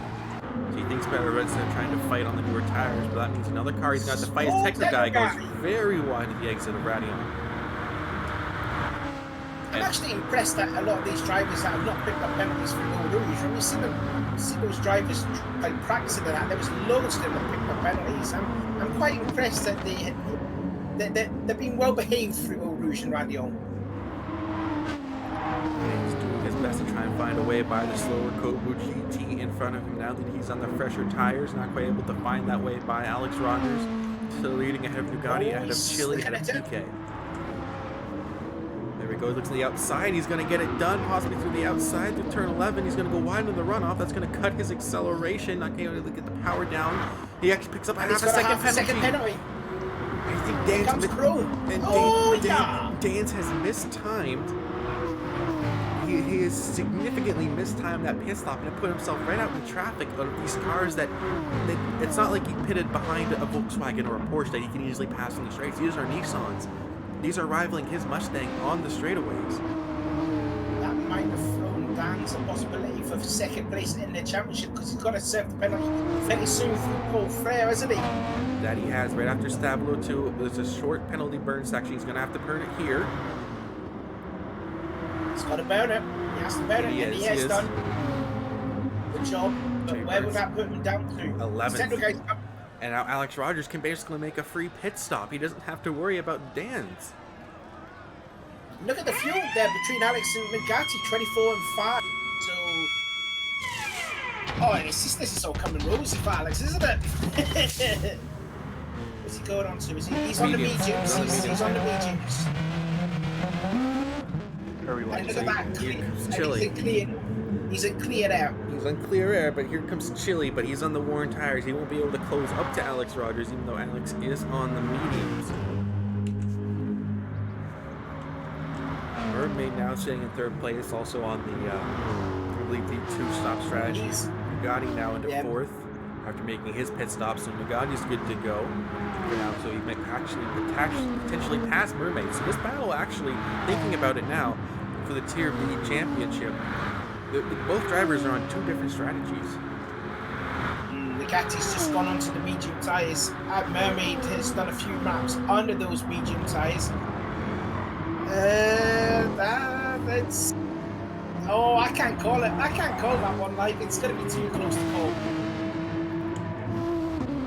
Just looking a bit at some of the chat, we do have Marfless actually in the YouTube chat cheering on his Team Dynasty and their Porsches. We have Kobu in fifth, and Pro-Magner in sixth. You get to make their stop. Dance, who did make his stop, still yet to find his way by them. If you look at the gap between Dan's and the leader Alex Rogers, the amount of time he's lost, it was about 3 seconds when he made that pit stop. It's now 13 seconds between him and Alex Rogers. Yeah, that just goes to show, you know, it's how clean air is so important. When you're stuck behind the battle, between the monster cars, how can it really hurt you? And in this case for Dan, it's really hurting him. Back focusing on Bugatti here as he closes up to the back of Mermaid Bubble, his rival for the Tier B Championship. Bugatti on the new tires, Mermaid on the old. 14 minutes left to go. And as we're at the point of the race and a lot of drivers in different strategies, we're going to throw it over to Ruben for an update on Lobby B. After 10 laps lateral, Jens 999 and Beetle is still leading, but Jake and Harry in the Supra, he caught up very well and is now 2 seconds away from Jens. I think the second pit stop phase is coming up now, so we'll see what will be done after that. RC Capmeister dropped back a little bit. No, go ahead if there's something interesting. I'm sorry that Dan just made a double overtake on both the Nissans and Crow and Kobu at the chicane. Get a replay on that there, lateral. Because I think the two Nissans made a little oopsies together. Yeah, it wasn't like he set it up early. It was that they both made mistakes in the chicane and Dan seemed to just capitalize. What a comeback. Yeah, great James comeback. would be jealous. But now he's finally got that clear air to take advantage of that not so new set of tires here, but he should pull away from the Nissans without much problem. Still 13 seconds to the leader of Alex Rogers. Chili now in second place. Mermaid in third. Still doing his best to try and slow down the Bugatti. He's not trying to necessarily hold him up or not let him by because they're in different strategies, but he's doing his best to try and slow him down to make him a bit more of an easier target for this ongoing battle for the championship here.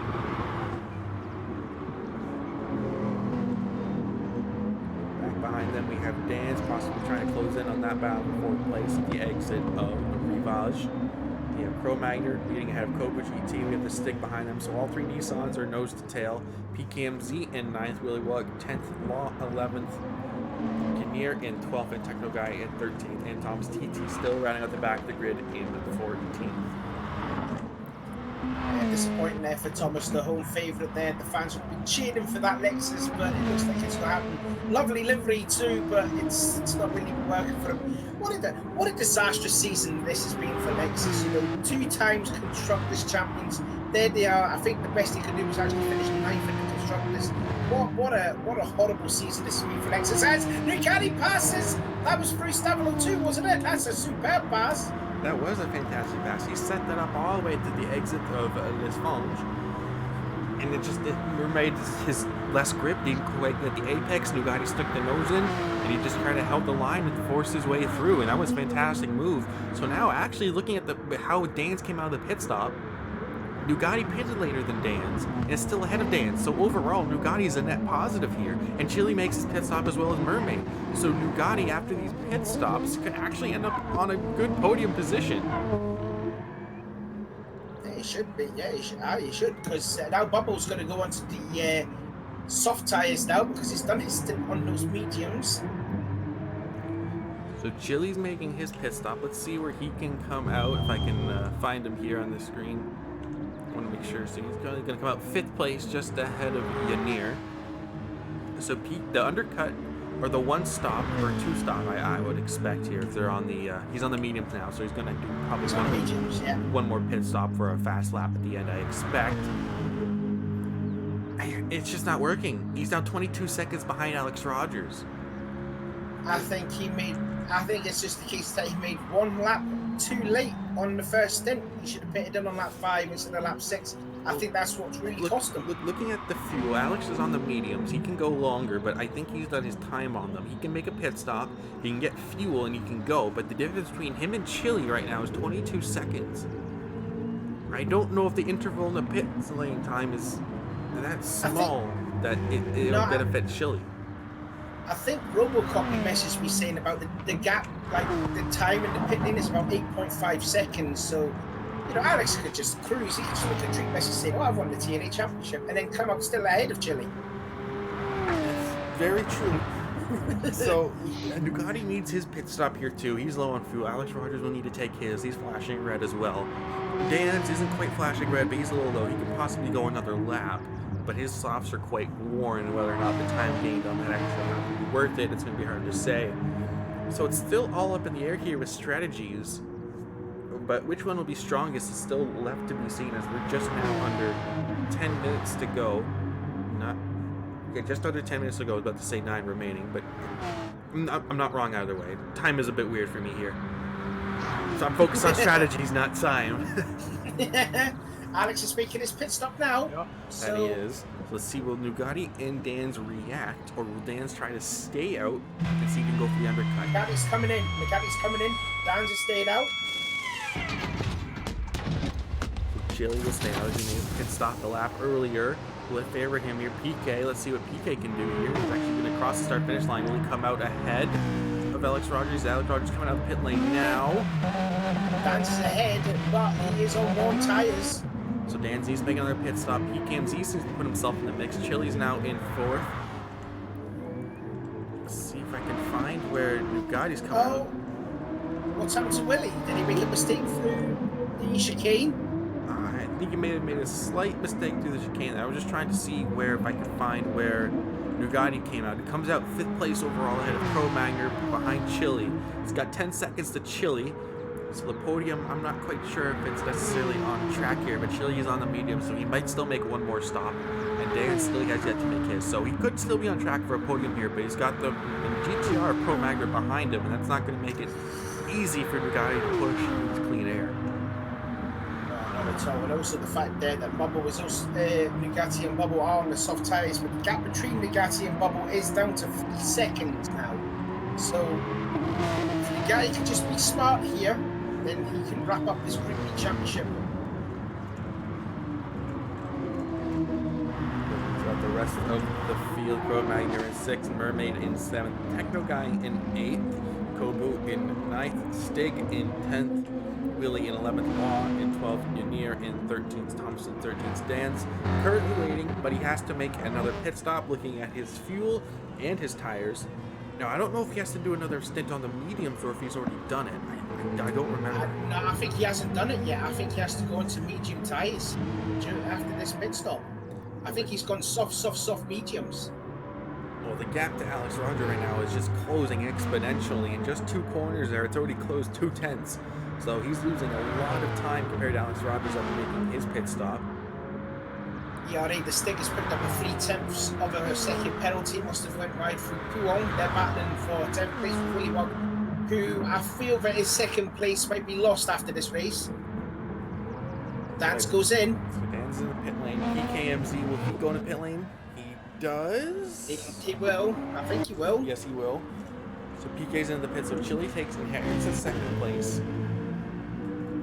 Oh, excuse me, just stretching a little bit here. So Chile's now into second. So Dan's Nugatti. Let's see, this is going to be the interesting part here. Will Nugatti come out ahead of Dan's? This is going to be the battle of the eggs in the pits. Nugatti's just going into La Source Airpin.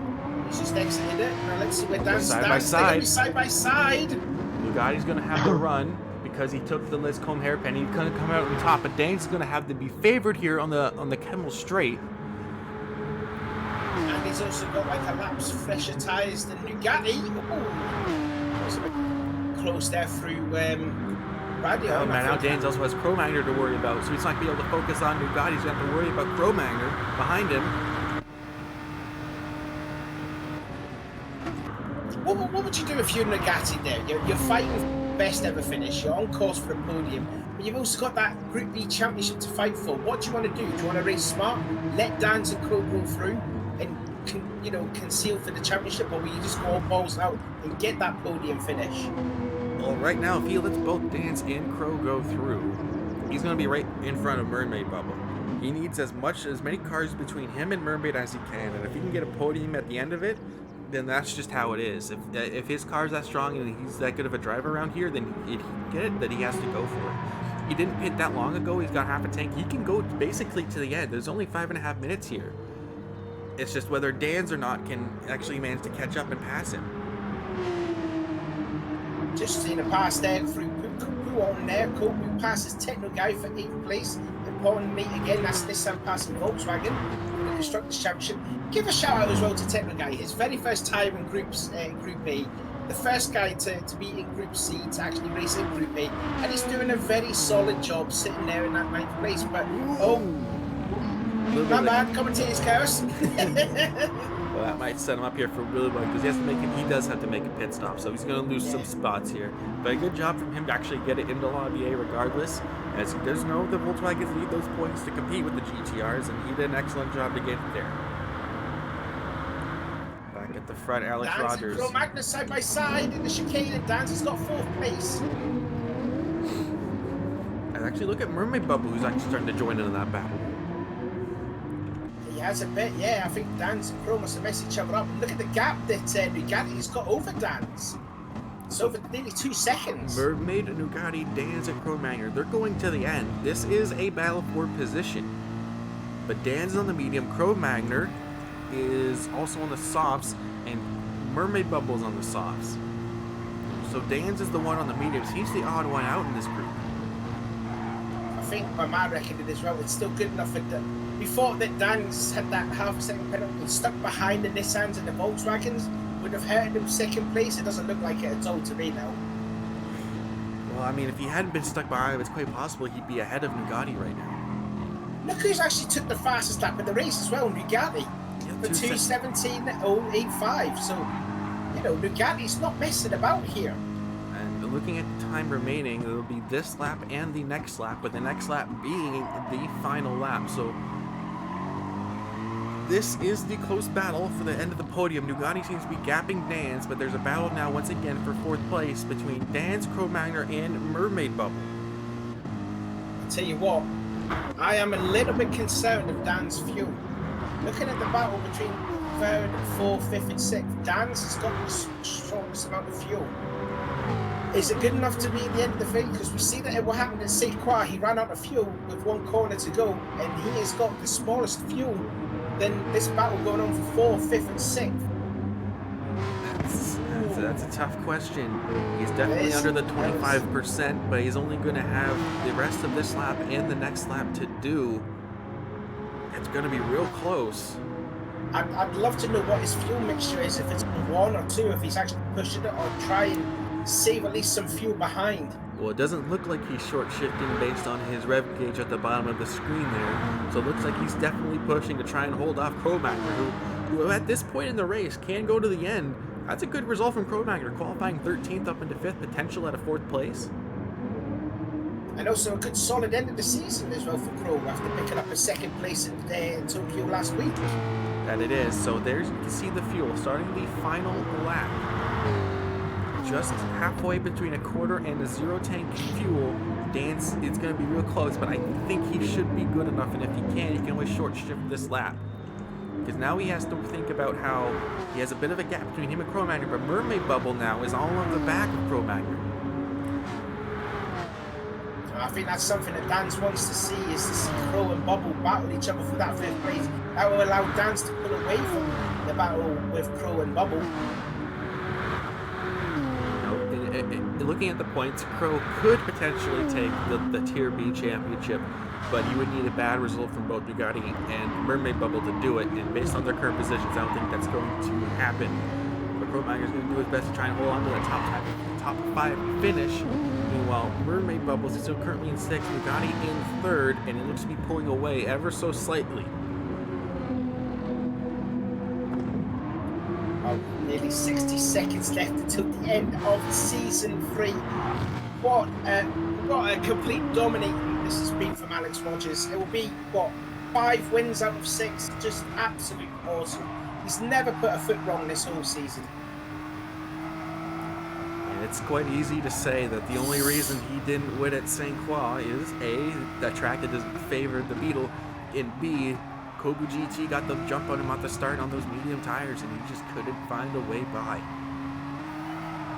He's got a 10-second lead over Chile in 2nd place. This, well, what can you say? This is definitely better than what Lemmy did in 2. He's going through Blanchimont anyways. I wonder if he could do another lap. I think he can. Does he have enough fuel to do another lap? Oh, he's got enough fuel. He's not flashing red at all. So this is just going to be a lap of victory here for Alex Rogers. This is a victory lap here for Alex Rogers, because Chile's not going to make it. And across it for 18 laps. He's now flashing red. Chile's flashing red, but he's got 3 seconds to the line. But Chile's coming across the line to finish in 2nd. No, he gets another lap out of it.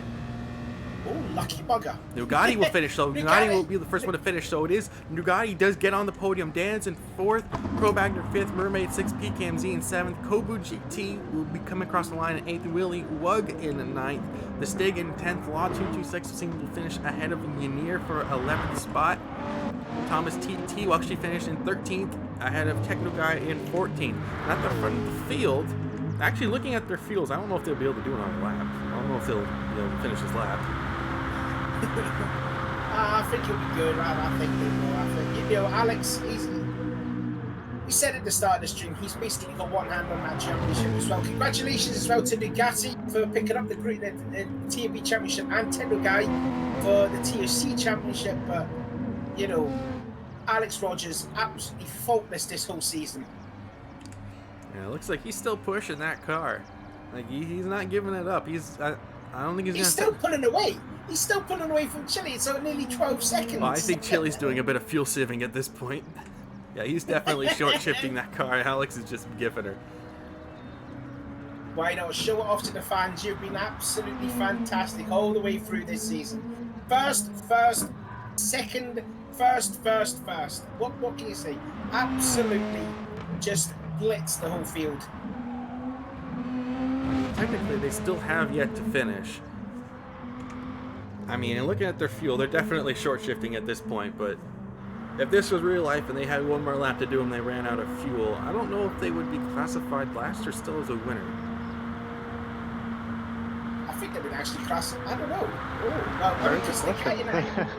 Because they have came across the line, so I don't know. He's still got red and he's good to go. So here comes Alex through the chicane, final time. And he is the Season 3 Tier A champion. Alex Rogers takes the win. We wait for Chile.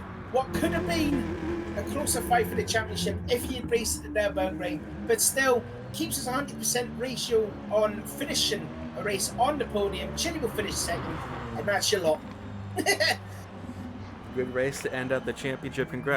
Congratulations to Alex Rogers for finally, after 2 seasons, coming in halfway through Season 1, racing through Season 2, and now finally in Season 2, finally able to clinch that championship with the dominant season. He is your Tier A, champion. So here's your results, ladies and gentlemen. Alex Rogers with the win and the championship. Chile in second, Nugatti in third. Wrapping up the Tier B championship with a win.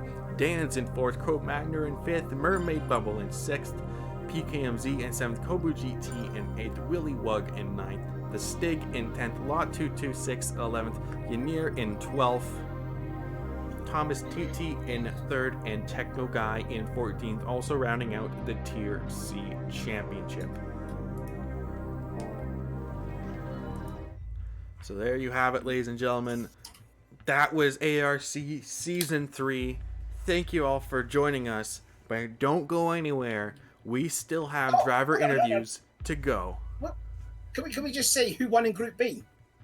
Oh, yeah. They literally just finished. I was watching the last of the race because it was so exciting. It was so exciting between Jake and Harry and Jans because it really came down to the wire. It's 2 tenths separating them on the finish line. So they battled throughout the final corner and onto the finish line. So Jake and Harry won their 2 tenths in front of Jans. Then we have ARC Kefmeister, a podium finish, a third one. Third position. And the rookie Laville, he came fourth, so he's really showing that he's got what it takes to run with the ARC boys. And ARC Maddie rounding out the top 5 in the Citroën. All right, well, thank you, Ruby, for your update on LBB. So now we will take a small break while we get some driver interviews for you. So don't go anywhere too soon, ladies and gentlemen. The end of Season 3 still yet to come.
All right, ladies and gentlemen, we are here for some driver interviews, ladies and gentlemen. So let's get our interview started with our Tier A champion, the man who wins it all this season, Alex Rogers. All right, Lateral. Well, for a man who just won the championship, you seem pretty relaxed. I'm good, man. It's just overawed. Well, I'm not, but yeah, I am. But yeah, it's just a weird feeling. Just had to just close it off, man, and we've done it. Finally did it. You know? Finally done it. Season 2 couldn't quite get close enough. Season 3 finished 4th after coming halfway in through the season. And this season finally switched to the Volkswagen and then brings home a champion. And you win 5 races out of a 6-race championship. I know. Is that a record again, like, or? I think you have the most wins in a season, but not the most consecutive wins. Ah, yeah, okay, that's next season, right? Let's go for that one. All right. Yeah, well, I'm really happy with it. Like, I probably don't sound it, but I'm just a bit tired after that race. But I'm really interested to see how the team championship comes out as well, because I just want to see if we've managed to do that as well. So that'd be an amazing end to it if we could close that one out. Speaking of the team championship, that one should be rather close because not only is your win some excellent points for the team, but you had Techno Guy from Lobby C actually qualify up into Lobby A, so that's some more solid points for you. And then you had Yanir, excuse me, also qualifying to Lobby A. But they also had the 3 Nissans qualifying Lobby A, so it was 3 Beetles versus 3 Nissans for the championship. It's going to be hard to say because I think most of those Beetles finished towards back the pack rather than you, and then the Nissans were in the middle, so it's up in the air. But if you can bring home that Volkswagen championship, what's next for you? Do you think you're going to be getting them Volkswagen next season? I don't know, man. We'll see. I think the key thing with that is, well, obviously I've taken home all the points, maximum points, sorry, for this race. The Nissans finished, middle of the pack, all of them?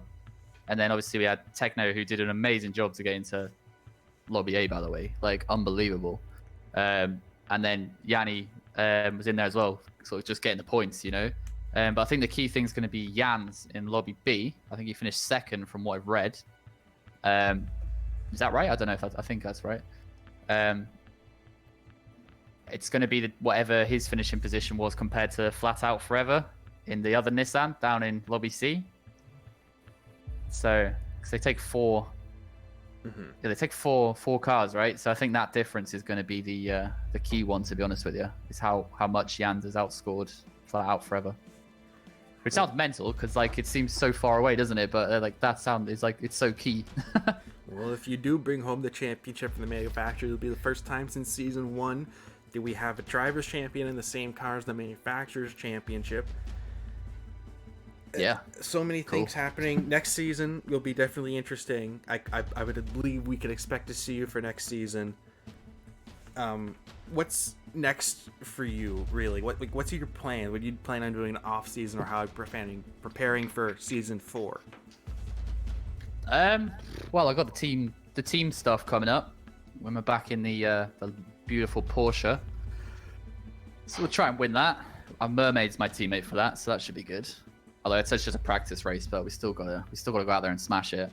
And then yeah, we've got the endurance next week, haven't we? We'll see how that goes. And you are racing in the GR3 class, correct? Yeah. Well, hopefully I can get my pace up just enough that I can see you on track. Well, let's just hope you don't ghost out and then ghost back in, or whatever it was that happened last time. Just ruin it for everybody. But yeah, I'm looking forward to it. It'd be good to see you driving again, Lat, because you're always in the commentary booth. You're never out on the track. So yeah, I wish you luck for it next week. All right, well, I'm going to need it. And congratulations once again on your championship. And if the points work out, your manufacturer's championship. Hold on. Thanks very much. Where's the James Blunt song you were supposed to do for me? Do you want it? I can actually do it now. Hold on. No. Mute him quickly. If you're still around, we'll get it. We'll record it afterwards and we'll upload it later. The Alex Rogers Championship cover. I don't know if you can't call that, but yeah. Yeah, there you go. Well, we'll do it one day. All right, thank you, Alex. Thanks, guys. All right, let's move on from our champion in Lobby A to our champion in Lobby B. Nugatti, are you here? Oh, yes, I am. All right, Nugatti, a great race from you. Not only are you getting your championship from Lobby B, but you actually got your first podium in Lobby A. Yeah, all over. It was crazy. I don't know what to say. I didn't expect this from the start, but I knew I had the pace to keep up with Dance and that lot. But yeah, amazing. Throughout most of this season, you've out-qualified the person who many assumed to be the fastest driver in your team in PKMZ. But throughout most of the races, not only did you out-qualify him, but you also out-finished him. And only these last 2 races did he out-qualify you. Do you feel maybe next season you're going to put that little bit more extra time into practicing for Season 4 and actually trying to qualify into Lobby A? Yeah, definitely. I'm definitely going to try to get into A. And we'll see. I'll just go from there. I've definitely improved for my first season. And yeah, I'm excited for the new season. Well, it's definitely a joy to watch you out there with some of the battles that we have going on. There's not too much to ask you about what happened there in the race, other than maybe towards the end of the pit stop when Dan's came out of the pit lane and you were doing your lap there. It was a bit squirrely, a bit of an interesting battle, but not too much happened there. But it'd be a joy to see you again in Lobby A, and just Season 4 in general. So we hope to see you again, and congratulations on your Tier B championship, and hopefully a 3rd place in the Manufacturers Championship. Yeah, thank you very much. All right, let's move on from our Tier B champion to our Tier C champion. Techno Guy, are you here? Yes. Am I audible? Yes, you are audible. Same question. Am I understandable? That's the other question. Yes, you're. Intelligible. Well, a fantastic send-off here for Season 3, locking in the championship with your qualifying the Lobby A for the first time, and putting in some good battles there, mixing up with the guys that are usually up there towards the front of the pack. So a good result for you today. Okay. Was I on the stream much? I haven't seen it, obviously. You're in. I know the bus stop incident happened. That was pretty great. What were you expecting? Look, Mum, I'm on TV. What were you expecting that? Look at my shit lines.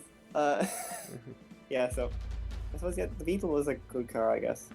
Because I remember talking about this with Alex at the very start, because he said he didn't want the Porsche, obviously, even though I used to drive Porsche. But I switched to the Corvette recently, and I said, hey, do you want to do this? So he's like, yeah, we could. And then at some point in the selection process, he tried the Beetle. And he's like, oh yeah, this is actually really good. And he was like, you should try it. And I said, yeah, it's actually really good. The drivability on it is great. So that's my experience with Championship. Anyway, I'm happy. Well, speaking of the Beetle, with your qualifying result today, getting the 3rd Beetle in the Lobby A, you could very well have clinched the Manufacturers Championship. How's that feel? Fingers crossed, yeah. That's what I was targeting from the very start. I was never really happy I was in Tier C, so my objective was always to get up as far as I could. So it's a great system we have that there. So I suppose jumping from C to A is pretty fun. That's a unique experience. You are the first driver to do it so far. And, well, I guess I gotta bring up the fact as well that next week, this upcoming Saturday, you'll be in the commentary booth with my friend here, Savloy. Hello! And Savloy and I are going to make loads of great quotes that everyone will be repeating for the next 3 weeks. I've already got some lined up. Alright, well, you can save it for that stream. Get a room. Yeah. Alright, well, thank you for joining us, and congratulations on your finish today. Yeah, thank you. Bye. Alright, let's move on to some of the other Tier A drivers. Let's jump over to Stig. I don't think we've heard from him yet this year, so let's see what he can do here, what he can tell us. Stig, are you here? Yep. I'm here. Alright, Stig. Yeah, we can hear you loud and clear. So, Stig, this year from you had many ups and downs. You had positive qualifying results. You've been up there in the top 5 consistently, but then usually at the start of the race, you lose all positions. And this race was almost the opposite of what you've had throughout most of the season. You actually had a good qualifying and then actually kept the good position throughout most of the race. Yeah, I mean, it's been sort of the theme of the season to have a good qualifying position and then just freaking win it in the first couple laps. But I felt comfortable today until Kobu missed his breaking point. Shit got sideways, so to speak. But I thought like I knew something was gonna happen that I didn't have control over, because since I didn't win it, you know, because I've never had a real clean race in the ARC. It kind of sucks, but hey, next season maybe. Well, one thing I do want to mention to you about the race, there was a bit of a coming together between you and Kobu GT through the Lessor's hairpin. What was going on with there between you two teammates? Honestly, the race is pretty much blackout for me. But yeah, the only thing I remember very clear was the bus stop, the last chicane there. But yeah, not a great race for me, unfortunately. Well, looking at the manufacturer's points between you and the Beetles, you had the 3 Nissan drivers and the 3 Beetle drivers. It's going to be a bit of a toss-up under who wins the championship this year.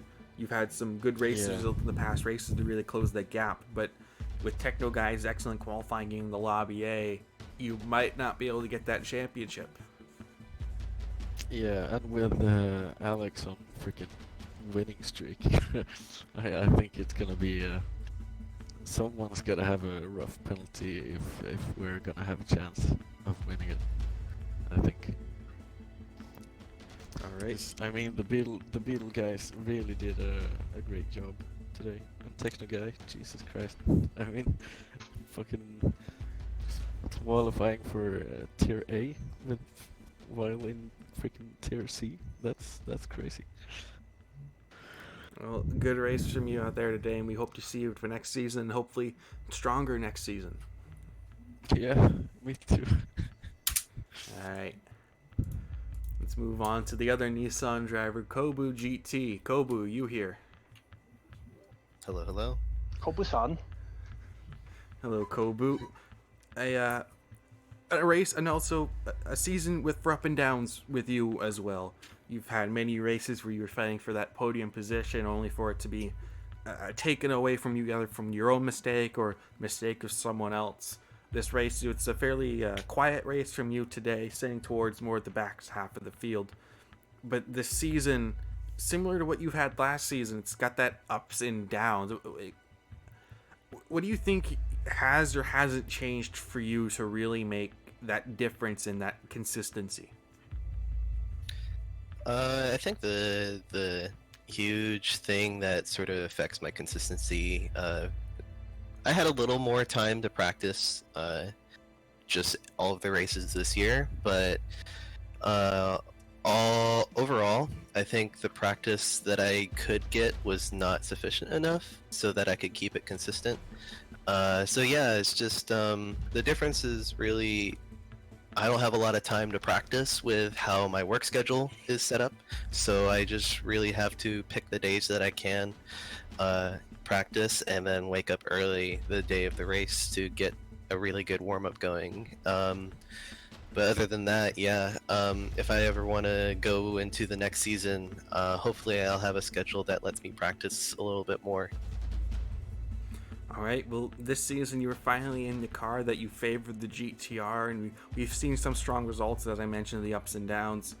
But this season, it didn't necessarily perform the way you expected it to. Everyone kind of expected that when you finally got the GTR, you'd be reckoning constantly every race on the top 3. Do you feel that maybe the GTR didn't quite work for you this season, or maybe you're going to try another car next season, or is it really just how the competition fared this season that didn't quite let you have that performance? I think a lot of what contributes to the GTR being sort of an average pick is just it's not very good at technical tracks, and Sardegna Spa even a little bit. Even though the GTR did quite well to get into 3 cars into lobby A, it's still sort of the car itself is still just average. It doesn't have great fuel consumption. It's got great straight line speed, but yeah, it's still just an average car. With the track selection, it didn't really favor the GTR all that much other than St. Croix, and everyone knows how that turned out for me. And yeah, I'd like to see some of the tracks that favor the GTR come back next season, but obviously I have no control over that, so hopefully we see whatever happens. Well, now I have to mention the Manufacturers Championship. The GTR is finishing possibly first, most likely second, with how everyone else finished and the results in the lower lobbies. That's still a fairly strong result for you and those GTRs to get that second place. The only other season where the GTRs actually ended up racing was season 1, where they also almost finished on the overall step of the podium. So the GTR is strong across both seasons. Do you think that maybe we're going to see them again next season? Yeah, I think the GTR is strong enough to show up in another season. If it comes down to the car lottery again, I'm gonna definitely try and have my team pick it again. I just really like driving it. Yeah, just through the overall points though, it's gonna be super tight. But I think that the Beatles have it, especially with Alex Rogers taking that win today. I think the gap is gonna be a little too big, so I think the Beatles got it this time. All right, and finally, I have to ask, next season, will we finally see that consistent, strong Kobu? It really depends. If I can get the practice in, yes, but it really depends on my work. I get a lot of calls for overtime, and got to make that money. So, yeah, it really just depends on my work schedule. All right, well, thank you for joining us, and congratulations on your podium in the Manufacturer Series, and good luck for next season. Thank you. All right, let's move on to our final interview for today. The second place finisher for Lobby B, Mermaid Bubble. Mermaid, you here? Of course I'm here. All right, well, Mermaid, you had a fairly fantastic last few races there. You had a very strong finish over at Tokyo, and then you have a fairly competitive finish here at Spa today. However, it wasn't quite good enough to beat Nugatti in his Porsche. Yeah, I have to congratulate Nugatti for his win on Tier B. Very strong driver. I felt we did some nice battling in the whole season overall. I'm fairly happy with how the last few races went, and I think if I could have had a little bit more practice for the Nürburgring, then I might have won the championship, at least for Tier B. But yeah, overall, I'm quite happy with how I performed. Well, when we started this season, we were fairly surprised that a driver like you, who was fighting for the championships in the McGain Trophy Cup, ended up qualifying in the Lobby B. And throughout most of the season, you stayed there, other than these last few races where you actually really pushed yourself and actually out-qualified your teammate, Beckham, who wasn't here for the last race this year. Next season, do you think we're going to see you once again qualify into Lobby A consistently? I definitely hope so. I think if I could practice a little bit more because of my work schedule, just like Kobu, then I think I'll be there consistently, because because of the races I have to do in the weekends, that it really messes up my practice and my flow a little bit. I get to practice during the weeks and not in the weekends, so just like today, I got back home like in the nick of time. I had 10 minutes to spare to practice and warm up, and yeah, you have to go into the race then. So I definitely hope I get into Lobby A a little bit more consistently next year or next season. Well, speaking of just getting home in time, in the nick of time, your teammate Beckham, once again, not making the final race of a championship, and that's really going to hurt you guys in the points. I was so disappointed. No, I really don't know what was up with Beckham. I don't know. It's just a typical thing that he doesn't make the last round. It's typical. Get used to it. Well, congratulations on your finish today, and hopefully next season we get to see you up there more consistently. You have the pace to be with those top guys. We would love to see you up there more consistently and have the racing be that much closer. Yeah, I hope I'll be there. Thank you very much. All right, ladies and gentlemen, that will conclude it this year for our championship and our driver interviews. Thank you all for joining us, and thank you everyone for joining us here on the stream. All liking and subscribing, it means a lot to us. It helps build and grow the community and its outreach. Thank you to everyone in the Discord and all the racers for providing excellent action and helping us with the stream, providing all these videos like what you're seeing right now with the race starting soon, and Techno Guy with the highlights videos. It means so much to us to have this production quality and all the effort that people put in and the enthusiasm. It means so much to us. But that being said, that will conclude Season 3. We do have one race coming up that's not part of a championship. It is the 3-hour endurance race of Spa, which will be hosted by Savloy and Techno Guy. So be sure to not miss that if you want to see more ARC racing. But after that, I can't give you an update on what happens for Season 4, as date and schedule haven't quite been set. But be sure to keep up with us and to keep a date. We have a Twitter where we do postings. So I have to conclude this championship and this season by saying thank you to everyone for watching. It means so much to us that you're all here enjoying it with us. And just thank you so much for giving us all the opportunity to host these races and just race. So don't forget to like and subscribe. And ladies and gentlemen, as always, keep racing.